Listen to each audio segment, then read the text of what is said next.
Welcome back to the War Room. Episode 338 starts now, broadcasting live from Capitol Hill on Monday, August the 17th, the year of our Lord 2020. I'm Raheem Kassam in studio with Jack McSally on the John Fredericks Radio Network, America's Voice.News, on G News and GTV, blown through the CCP's firewall and subtitled in Mandarin, and of course later on in the day on Newsmax TV as well. Fast approaching 100,000 subscribers on YouTube alone, and we're across all the other networks and places you could possibly imagine. You could find a podcast or a show, Facebook Live, Spotify, Apple, Google, all of it. So make sure you're subscribed and checking out the show live. Over now to Stephen K. Bannon. And I think over 13 million subscribers on the podcast. Things on Fire. We're ubiquitous everywhere. Remember, guys, when we started this show 8 months ago, we knew the pandemic was going to trigger an economic crisis. That economic crisis would trigger a capital markets crisis.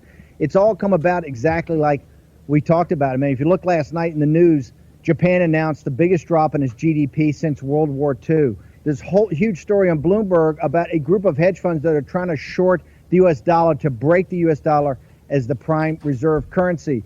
China and the United States going through a massive decoupling of technology is going to have huge implications, economic implications for decades to come. Long story short, now's the time you got to start thinking about precious metals in your investment portfolio. Birch Gold are the guys that you need to talk to about gold. We've talked about this now for a couple of months. Gold's on fire, but look, all these other asset classes, trust me, nobody has any idea where this is headed, okay? And that's why you need today to start thinking about precious metals. Raheem, tell us more how they can get information on our partners and sponsors at Birch Gold. Well, you can get a no-cost, no-obligation kit by texting Bannon, Bannon, to 474747. And for a limited time, you can see how you can qualify for up to $10,000 in free precious metals on your purchase. Text Bannon to 474747. That's Bannon to 474747. Steve, I believe we have Drew Hernandez on the line. Hey, let's bring in. Look, we were able to track down an eyewitness. This thing in Portland, as we've been talking, we try to separate the signal from the noise. We've been talking about the anarchy, right? The Antifa movement. This is a global terrorist network. David Horowitz is going to be on talking about his book Blitz at the bottom of the hour. 10 years ago, in 2012, I made a film with Horowitz and Andrew Breitbart, made with Andrew right before he died, about then the Occupy movement. It's called Occupy Unmasked. And the unmasking was talking about the radicals, the Antifa-type radicals that were in back of that movement, the Black Bloc guys. This is a global terrorist organization. They should be designated as such. And last night, for the world to see, they had a brutal attack upon an American citizen. Raheem, let's bring in our eyewitness. That footage, and for the radio audience that can't see it, when you get home, go to the site. We're going to have it up there. You'll see exactly what these people are like, this brutal attack on this truck driver. Do we have the, Raheem, if you and Jack can walk through the interview with our eyewitness. Well, we're very grateful for our production team bringing Drew Hernandez onto the show at last minute notice, and even more grateful for Mr. Hernandez himself making the time. Independent reporter and producer of the Lives Matter podcast. Drew, thank you and welcome to War Room Pandemic. You were there or in the area last night. Just walk us through what you saw, what you witnessed, and how long you've been in and around this protest, in and around these neighborhoods, and the general broader themes of what you've been seeing. Got it. So thank you, guys. Thank you, Steve, for having me on the show. So I totally agree, 100%. Antifa is a domestic terrorist organization, but last night this was Black Lives Matter, and that's what makes this even more damning, and here's why. So what happened last night was Black Lives Matter had a so-called protest rally gathering in front of the Justice Center downtown. And one of the speakers, her name was Lisa Winston, was pretty fringe. She was saying some pretty violent things, declaring war on America, saying that this is a war. She was saying things to the crowd, wishing that, police officers were strangled multiple times as babies by their umbilical cords. She was saying things like that she, is ready and willing to shoot police officers. And she was also making some pretty violent statements, just really riling up the crowd in violence, to saying to fight, to fight, to fight, to fight. All this violent rhetoric, getting people riled up to take violent action. That was about 6 p.m. that started last night. So then after that ended, about a couple hours, went into the night. Out of nowhere, the Black Lives Matter militants in front of the federal courthouse, which is across the street from the Justice Center, they just began out of nowhere to start to accuse a white man that was, I guess, allegedly filming people. I mean, there's hundreds of people out there that are filming, but for whatever reason, they were offended. So they started to very aggressively remove him from the protest and escort him north from the federal courthouse around the corner to a 7-Eleven. And as they were escorting him, they were threatening him. They were making, flinching moves to get him to flinch, saying, "We're going to beat your A." I'm not sure if I can say the words on radio or we prefer you didn't. Thank you. They were saying some pretty aggressive things, saying some bad words, threatening to beat him. They were saying, "Don't run, because if you run, we are going to chase you down and beat you." And they did. When they got around the corner, they physically assaulted this first individual. And in the process of assaulting this first individual, there was a second. We believe her to be trans, someone that identifies as a woman. We're not sure who she was, but she was clearly mentally unstable, mentally ill, and she was very defensive of this first person. She was just telling the BLM militants, "Hey, let him go, just let him run away." They then turned on her, and they started physically assaulting her and getting in her face, making all these threats. The same guy that you guys see in the video kicking the truck driver at the end is the same guy that started getting in this woman's face, or this trans woman's face, saying, "You're talking to a black man, I'll beat your," just all these obscenities. So, Drew, I want to understand, in amongst all of this, how many people are we looking at in this situation? Where are the police? Are there any police anywhere near this? And was anything done immediately in the back of all of this? Is anything done? Did you see any arrests being made? Was there any intervention that took place? Just walk us through. And where were you in proximity to all of this? I was maybe 2 feet away Wow. from the BLM militants with my camera. And so when they started to, there was no police presence, no police response. When they started assaulting her, they robbed her. They stole her skateboard, her longboard. They stole her backpack. She tried to defend herself with pepper spray. She felt threatened. Then they physically assaulted her and beat her, punched her in the face multiple times, brought her to the ground, and she started crying, claiming that she wanted to kill herself because she couldn't get to her medication or get to her home to contact her therapist. Then, this is why this is important for context, so your viewers understand what happened. So at that point, the individual that you guys saw that was out of his truck and got kicked in the face, that man started defending her. So at that point, all the BLM militants turned on him and started physically assaulting him, punching him while he's in his truck. I don't know if it was his girlfriend or his sister or his wife or his friend. They start physically assaulting her.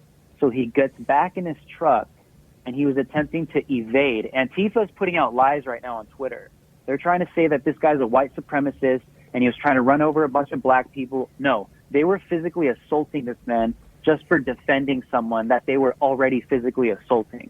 So he got in his truck to evade them. Drew, I do need to ask this question. Yeah. I do need to ask this question because I want to be very careful about this because we don't know all the background of this. We're very appreciative for you bringing us, on the ground information about all of this as well. Was there anything this person did, in your estimation? You say you were 2 foot away from some of this stuff. In any estimation of yours, this person who was driving the truck, did you see at all at any point him trying to get the truck to hit anybody? Was he aggressing anybody? I'm trying to understand where he comes from and where he fitted into all this. Why was he there?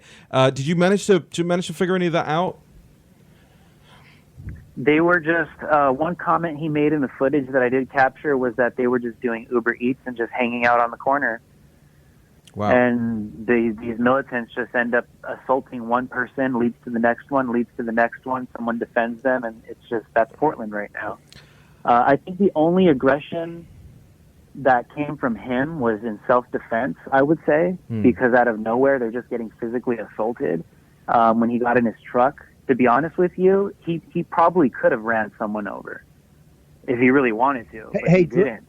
Hey, Drew. Hey, Raheem. Drew, I got a question before you let you go. Is there anybody being arrested? Is there any Department of Justice lawyers? Are there any federal agents? Is the federal government, is President Trump's administration out there trying to restore order? Do you see any federal agents out there taking people in custody? Are there any Justice Department guys that the word's out with these Antifa guys, if we do this, we're going to be arrested and we could go to prison for 10 years? Do you see any of that happening?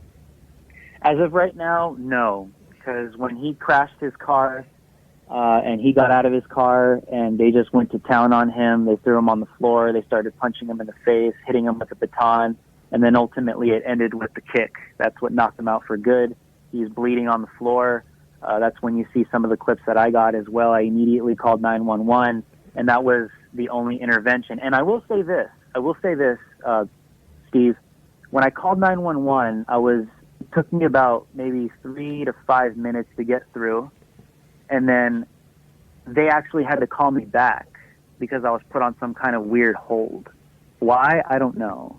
But I found that to be a little abnormal. I've never called 911 before, and it wasn't instantly answered. So they did call me back, and they did say that they were going to respond to it.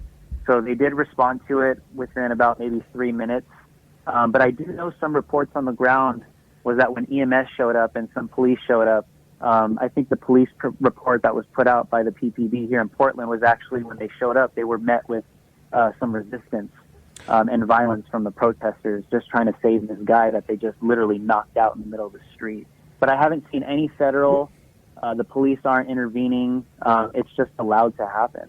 We've got about a minute here left Raheem, to go. let's get access. We'll have Drew back on during the week, but get the people access to his podcast right now. Yeah, his Twitter feed. Absolutely, Drew. Let us just let the audience know where.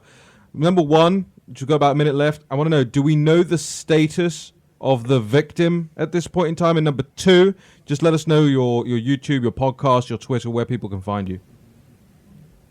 Got it. As of now, I'm currently searching. It's pretty hard to find that information.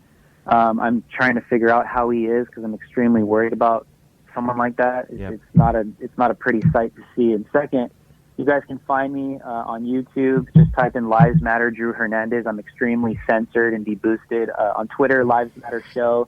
Instagram, Lives Matter Official. And for all my Parler users, the alternative to Twitter, just Lives Matter Official as well. And on Facebook, Lives Matter Drew Hernandez. So that's where you guys can find me online and catch all my content and now on the street interviews and podcasts. Great. And all the good stuff. Drew, thank you so much for joining us at the last minute today. I know this was a lift for you and for the production team, and we're very grateful for it. And an extremely important segment, much information coming out there from on the ground about all of what has been going on. And we'll be back with Drew as well in following shows, I'm sure, this week and next, as the violence continues into months. War and Pandemic returns in just a moment.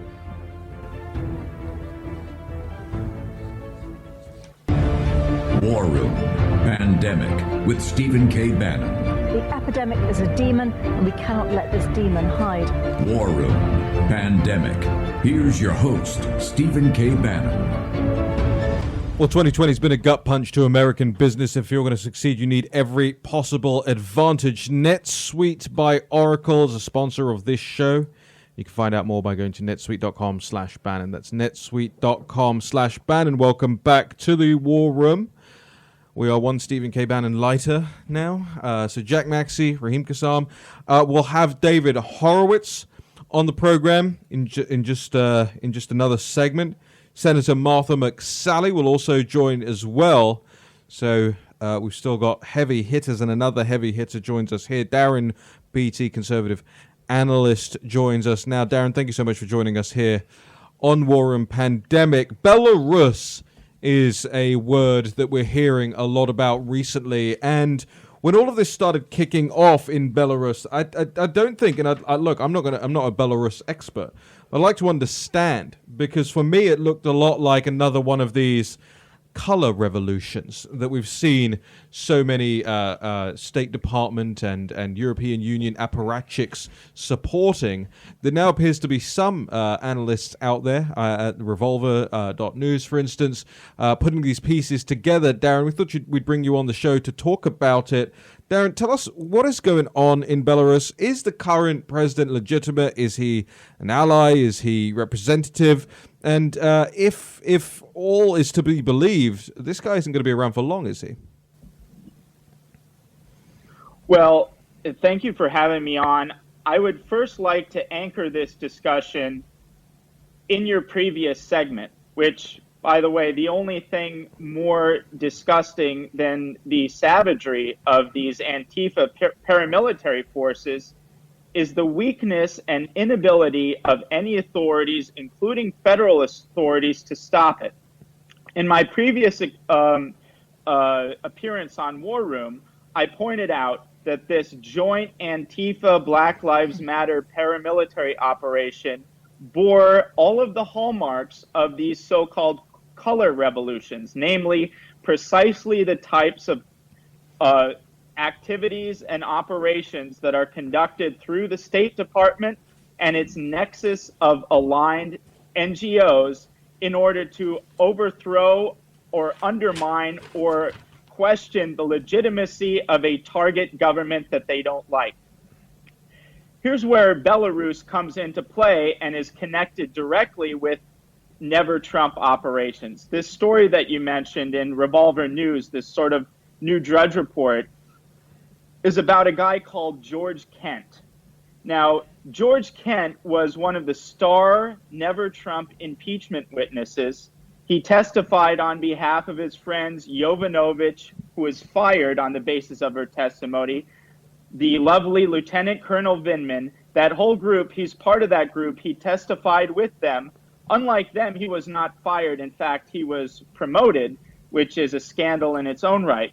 But you have this guy who's this Never Trump operator and testified in the impeachment against Trump. He's promoted within the State Department. But curiously enough, guess what he does at the State Department? He just happens to be the Deputy Assistant Secretary running Belarus, which just happens to have massive protests that look eerily similar to exactly the same operations that are being run right here in the United States to undermine Trump and terrorize his supporters or really anyone adjacent to them. And so the bigger picture really building up is that you have this, I don't want to say mafia, but certain network of Atlanticist organizations connected to the State Department and a bunch of aligned NGOs. And they have a very clear playbook of what they do when they don't like a particular leader in power. And that's called the Color Revolution Playbook. What I'm suggesting, and what this story suggests at Revolver News, is that these people view Trump in the same way that they view an antagonistic leader in Eastern Europe. These people basically all happen to be running Eastern European operations for the State Department or aligned organizations, and they're running the same playbook against Trump. And this particular figure, George Kent, literally embodies the nexus that I'm describing. The man who was a Never Trump impeachment witness, who is now running Belarus, which is currently undergoing a color revolution that is suspiciously similar to what's happening in the United States. And in fact, there are other NGO-type groups that draw this parallel directly. Just briefly, there's one of these organizations called the Transatlantic Democracy Working Group, which is the who's who of these NGOs that I'm talking about, that has explicitly denoted what's happening in Belarus as, quote, the ghost of democracy's future. Belarus is a dry run for November.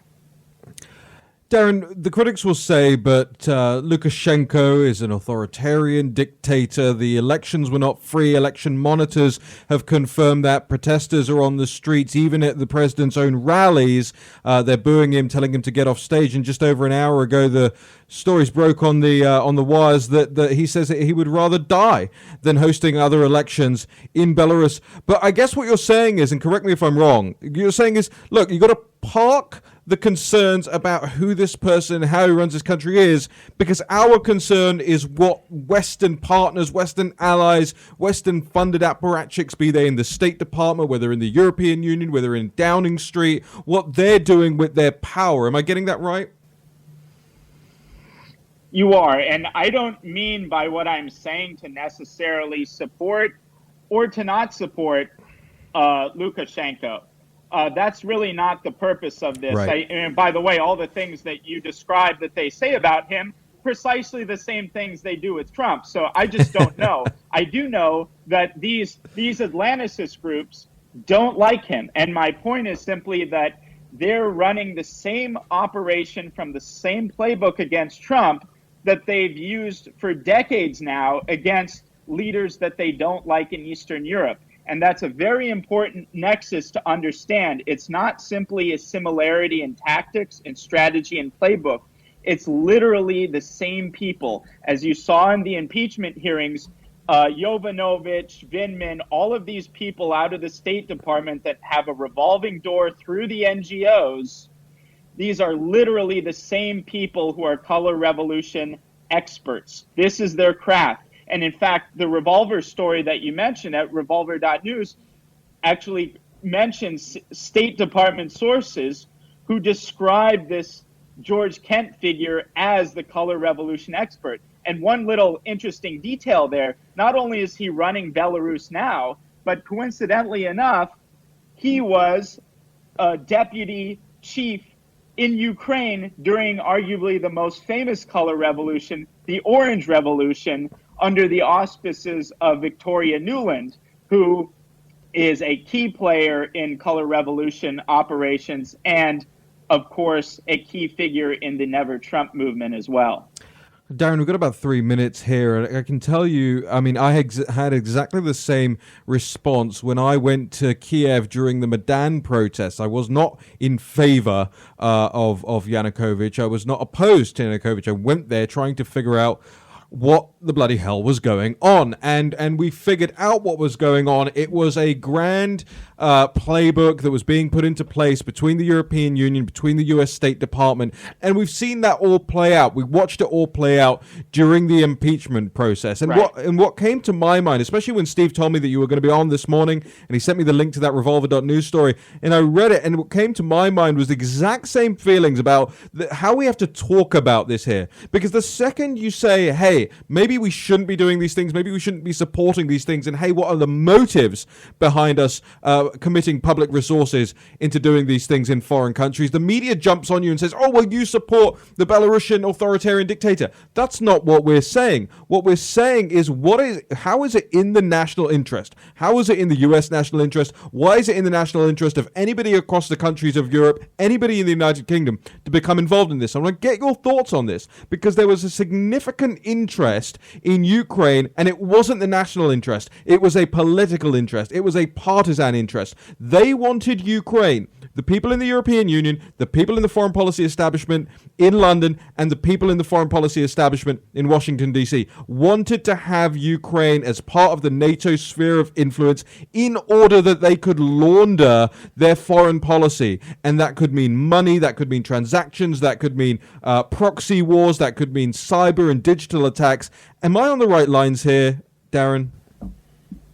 You know, you put it superbly well. You're absolutely right. And yes, I mean, there is a question about, like, should we be meddling there? But I think maybe for now, even the more important point is looking at the parallels between the operations, the playbook that they run in these Eastern European countries and the playbook against Trump, and that it's literally the same people doing it. If I could just say one thing about the Maidan that you were talking about in Ukraine and Victoria Nuland. So she took the highly unusual step of thrusting herself into these protests when she was working under Secretary of State John Kerry. Her statement, I'm going to quote verbatim from her speech there. She said, quote, "Disgust with the decision of Ukrainian authorities to meet the peaceful protest with riot police. Part of the playbook is to engineer demonstrations to incite a response by the police authorities and to use that to further undermine the target regime. Peaceful protest is a term of art. It's a term of craft, Darren. and it's part of this playbook. Darren. And you see it precisely in Belarus." Darren, you're absolutely right. We're going to link to that Revolver.news article in the show notes as well. Darren Beattie, we got to jump to a break now, but thank you so much for joining us here. Excellent segment on War Room Pandemic about the happenings in Belarus. You're going to be seeing a lot more of it. Mark mine and Darren's words. We'll be right back with David Horowitz. War Room Pandemic with Stephen K. Bannon. The epidemic is a demon, and we cannot let this demon hide. War Room Pandemic. Here's your host, Stephen K. Bannon. Well, 2020 has been a gut punch to American business, and if you're going to succeed, you need every possible advantage. NetSuite by Oracle is a sponsor of this show and the world's #1 cloud business system. Smart companies run on NetSuite because NetSuite gives you the visibility and control over your financials, your HR, your inventory, e-commerce, and more. Everything you need all in one place. Whether you're doing $1 million or hundreds of millions in sales, NetSuite lets you manage every penny with precision. With NetSuite, you have the agility to compete with anyone, work from anywhere, run your whole company right from your phone. So join over 20,000 companies who trust NetSuite to make it happen. They surveyed hundreds of business leaders, assembling a playbook of the top strategies they're using as America reopens for business. Get your free guide. 7 actions businesses need to take now. Schedule your free product tour at netsuite.com/Bannon. That's netsuite.com/Bannon. Welcome back to the War Room, episode 338 of War Room Pandemic with Jack Maxey, Raheem Kassam, broadcasting live from Capitol Hill. And I want to bring on somebody now who writes more books, writes faster than I can read a book. And I just finished a wonderful book by David Horowitz called The Shadow Party, How George Soros, Hillary Clinton, and 60s radicals seized control of the Democratic Party. Lots of lessons in that one. And there's a new one. That was about 10 years ago, I think, that book. The 2020 book is called Blitz. Trump Will Smash the Left and Win. It is a bestseller across categories in the New York Times, in the Wall Street Journal, in USA Today, on Amazon and beyond. Blitz. Trump Will Smash the Left and Win. David Horowitz, welcome to the show. Thanks, Raheem. Okay, so the book, go ahead. Was six straight weeks on the New York Times bestseller list. Of course, no review in the Times or anywhere except in conservative talk radio. Not even a mention on Fox. Well, I think leaving the New York Times speechless is always a good thing, David. I think the popularity of the book is because when I left the left 30 or 40 years ago, I swore I was not going to sugarcoat anything I had to say about them. That Republicans tend to be way too polite. They're still calling them liberals when they're vindictive bigots, and their first target is the First Amendment, and then the second one, which is designed to protect the First Amendment. Well, David, you're absolutely right about that, and that's the point I keep trying to make about the people supposedly on our side, whether it's at a local level, at a state level, in Congress, in the Senate, way up into the White House. They've still got their kid gloves on a lot of this. In the next segment, we're going to have Martha McSally on because she's one of the very few people who's looking at this DC statehood push as a very serious threat because it is picking up momentum, it is picking up speed. But you're somebody who comes from the political left and understands these tactics and knows what you're saying. So tell us a little bit, give us a little teaser about what's in Blitz and how you come to the conclusion that President Trump will smash the left and win. Okay, let's just start with the most important observation. the Democrats they're calling Trump a traitor in the pocket of Putin, a killer. He's killed everybody who's ever had the COVID virus and died from it, and on like that. And he's a dictator, and he's not going to leave the White House if he loses, and so forth. All lies. And what do Republicans say in response?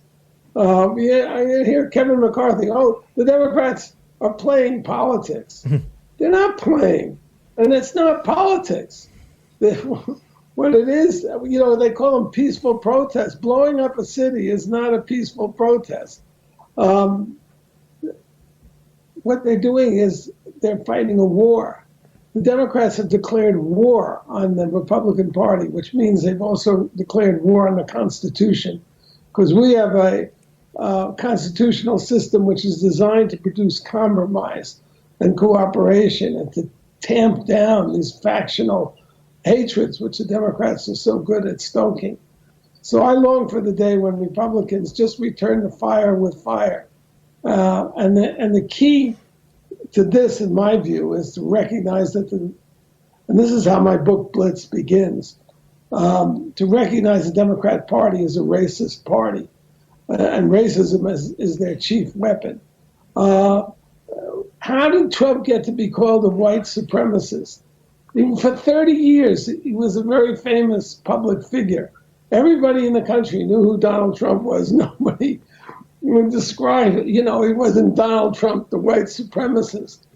And the reason is, once he's running against a Democrat, they have this dirty secret that they have to hide, which is behind, by the way, all these riots. And that secret is that Democrats control every inner city of size, every killing field in America. Chicago, Detroit, St. Louis, Baltimore, all 100% controlled by the Democratic Party and have been for 50 to 100 years. Every injustice, real and imagined, Democrats are 100% responsible to blacks in the inner cities. Democrats are responsible for.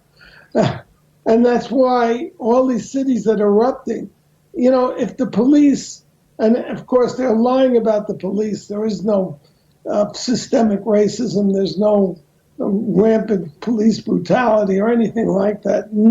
No evidence of it whatsoever, not that the Democrats ever produce evidence.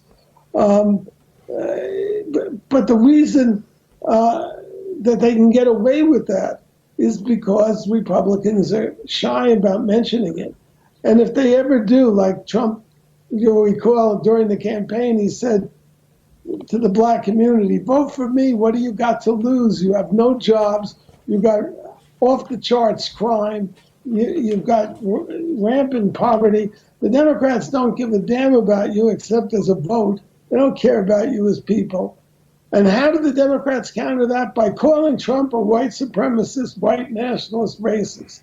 So the only way to counter this is to throw it right back in their face. The Democrat Party is a racist party. Its ideology is identity politics, which is you judge people by the color of their skin. That's how come we have a black female who's not at all qualified to do the job to be the next president of the United States, because, of course, Joe Biden is half dead anyway. Jack, did you have? No, I think this stuff is brilliant. I wanted to ask you a little bit, Mr. Horowitz, when we look around this country and we see them tearing down statues, historical figures, I, to a certain extent, have kind of felt, especially when you consider the targets are almost all historical Democrats, it's almost like a mass gaslighting on the American public where they destroy these historical figures and then make the claim that they're somehow representative of a Republican worldview while denying any connection to them. Well, of course, they've taken down the statue of Lincoln as well, and Jefferson, to whom every black in America owes their freedom, for writing that into the Declaration of Independence, and not just in America, but all over the world. It's been a revolutionary call to equality and liberty. Look, every revolution does this. It's to erase the past. Their idea is people on the left don't see human beings as they are. They talk about races and classes and patriarchies, never about individuals. You never have to look at the actual facts in the case. That's the way they operate. So the French Revolution, they redid the calendar, and they started with the year 0, and they erased. It wasn't statues, but they changed the name of Notre Dame Cathedral to the Temple of Reason, and then they proceeded to commit the first modern genocide against the Catholics in the Vendée, killing men, women, and children because they were Catholic, and therefore they weren't part of the Temple of Reason. Pol Pot, he killed everybody with eyeglasses. Why? Because they carried in their heads, they figured that if you have eyeglasses, you must read, and if you read, you have the poisonous ideas of the past. So they just want to wipe out the past. And the leader in this, of course, is the New York Times and the Pulitzer Foundation, which are giving their awards to rank racists these days, like Nicole Hannah-Jones and Ibram Kendi and Ta-Nehisi Coates, people like that. And this new book, Caste, which compares America's treatment of blacks up to today to Nazi Germany's treatment of the Jews, whom they exterminated. Right. I mean, it's atrocious what's going on, but it's an attempt to erase the American mind. And that's how their revolution gets going. Mr. Horowitz, we've got about 3 minutes.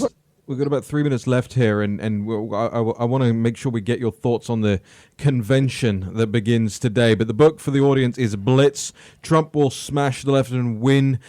Just bestseller all around, all across the board. If you haven't got it yet, make sure you get it. It'll be up on our website. It'll be up in the show notes. Everything that you get from us, you'll see Blitz in Blitz form today. And I want to make sure you guys all get it. Mr. Horowitz, with 3 minutes left to go, the convention starts today, and the polling shows that the gap is tightening now. This big gap that the Biden campaign and their media allies were crowing about just a month ago, that's tightening. People don't seem sold on Kamala Harris. Rasmussen reports that 1/3 of black voters say they're less likely to vote for the Democrat ticket as a result of Kamala Harris.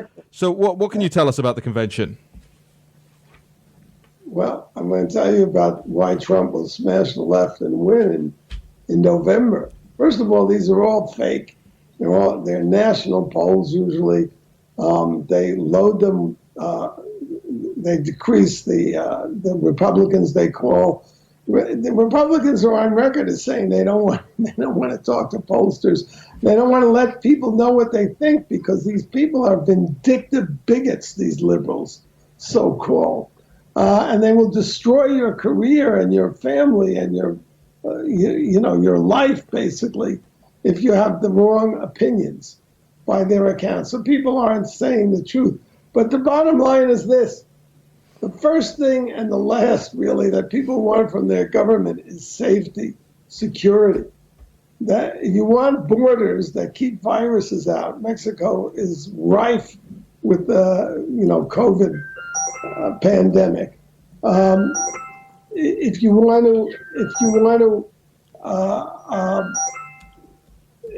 to keep viruses out, you want to keep terrorists out, you want to keep criminals out, you got to have borders. And then you have to have peace in the cities. They're going into the neighborhoods now and demanding white people's houses for blacks as though they were stolen from blacks. I mean, it's just ridiculous. As I say, blacks in this country, every black slave that in America was enslaved by a black African and freed by 350,000 white Union soldiers who sacrificed their lives to free the slaves, and one president, Abraham Lincoln. David, so it says blacks enslaved blacks and white people freed them. That's the truth.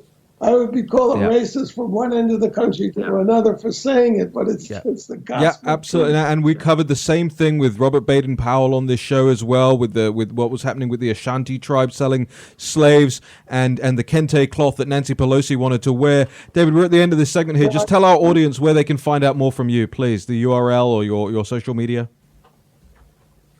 Yeah, frontpagemagazine.com. I have an article up today on the new racism that's totalitarian. It's absolutely fantastic. And the book is Blitz, How Trump Will Win and Smash the Left. You got to get that, ladies and gentlemen. By the way, David is a very busy man. That's why the phone's ringing off the hook. We're very grateful for the time on this show. When we come back, Senator Martha McSally. War Room Pandemic with Stephen K. Bannon. The epidemic is a demon, and we cannot let this demon hide. War Room Pandemic. Here's your host, Stephen K. Bannon. You know, I've just seen the headline on the Washington Examiner linked through by the Citizen Free Press website that President Trump took 700% more questions than Joe Biden in the last month alone. Pretty extraordinary juxtaposition that's taking place. You saw those images of Biden and Harris being ushered away by their staff last week. Didn't want to answer any questions. And indeed, when I was on Fox on the Laura Ingraham show last week, Chris Hahn, this former Schumer strategist, shouty man he is, even admitted, though, however, that he was not going to make any excuses and that Joe Biden does need to stand up to more questions. So we'll be seeing from the Democratic Convention today and this week what exactly is said, what is alluded to. One of the things that I suppose that we won't be hearing much about is China. Peter Navarro saying in that interview we played for you earlier on today about how the Chinese Communist Party and the Democrats are dovetailing in their prescriptions for the United States, and indeed especially for the election, as Nancy Pelosi admitted on television. The latest U.S. intelligence report suggesting, indeed, that Beijing wants Beijing Biden. Of course they would. Our guest in this segment is Senator Martha McSally, who is paying attention to the things that a lot of Republicans are not. I believe that there is a gap, as our previous guest David Horowitz said, sometimes in where the base feels it is necessary to defend and attack. Martha McSally has her finger on the pulse, however, especially as it pertains to China. Just a couple of days ago, issuing this resolution about Chinese sovereign debt and the owing of $1.6 trillion to 20,000 American families. I want to bring Senator Martha McSally on. Senator, thank you so much for joining us here in this segment on War and Pandemic.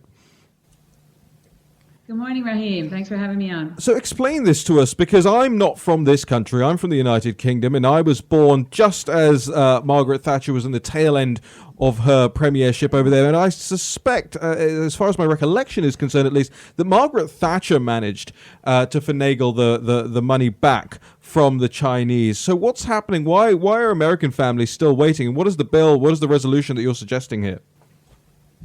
Well, that's exactly it. This is a little known way that we can hold China accountable. There's many ways we're doing it. But between 1900 and 1940, China issued sovereign debt to many Americans who invested, and then they defaulted on it. And so right now they still owe $1.6 trillion to 20,000 American families in 46 states. And we're calling on them to pay it back. Margaret Thatcher in the 80s actually worked on this and was able to get the debt back for UK families. And so we're simply saying, in one of many tools in the tool chest, we could sure use $1.6 trillion in our economy right now that China owes us after unleashing this virus. So we think it's very important that they pay this money back to American families. And we're really pushing on this. Senator Blackburn and I introduced this resolution, and we're working with the administration. We have to get them to pay it back. You know, it's incredible seeing the history of action on this from you and your team, the legislation that would require online retailers like Amazon to disclose the origin of products made in China. I've been saying that for months and months, if not years now. There's just so much in this area that you are focusing on and you're drilling down on. Tell us why, because there are still a lot of people out there that think of China and the Chinese Communist Party as a sideshow. People I know in the White House up until very recently were saying things like that. Oh, nobody cares about the CCP. Nobody knows what the CCP is. Just tell us why the laser-like focus here on the Chinese Communist Party. Yes. I served in the military 26 years, and the rise of China is the biggest geopolitical threat of our generation and going forward. They've been stealing our jobs, stealing our technology, stealing our research. using America's, basically our system, to be able to take advantage of what we create and what we invent. They keep cheating on the international stage, building their military, and they're doing it in plain sight, but we've been letting them do it. And so this is kind of an all hands on deck for us to stop them. They want to dominate the world in their vision and replace us as the world leader. And the window is closing. And with President Trump, with myself and Republicans in the Senate, this is a consequential issue coming forward in this election. My opponent, of course, has deep financial ties and entanglements with Chinese companies. I've been standing up to China to make sure that we hold them accountable and that we protect American security, America's health, and America's jobs. We've got about 2 minutes left right at the end of the show here. Senator McSally, I just want to get your thoughts on this. I mean, I often see, and again, not being from here, it strikes me whenever I see a DC license plate, right? Taxation without representation. And that's the clarion call of the left that wants DC statehood. Just tell us in your estimation, why is that such a bad idea? Well, first, it's unconstitutional, but they've already passed this through the House of Representatives. And what they really want is 2 more Democrat senators. They want to make sure that they gain and then hold power in the Senate. They're going to abolish the filibuster. We've already heard them talking about that, so they don't need 60 votes in the Senate. And they will ram this through if they get power. And it's important for people to realize the consequences. There's so many consequences of this election, but one of which is they have telegraphed they will make D.C. a state, gain 2 more Democrat senators, and then it'll be very difficult to ever hold that check on them again. So this is really important for us to wake up and realize we're at a tipping point for our country here. And a vote for any Democrat Senate candidate is a vote for Chuck Schumer, which is a vote for lobbyists to have senators.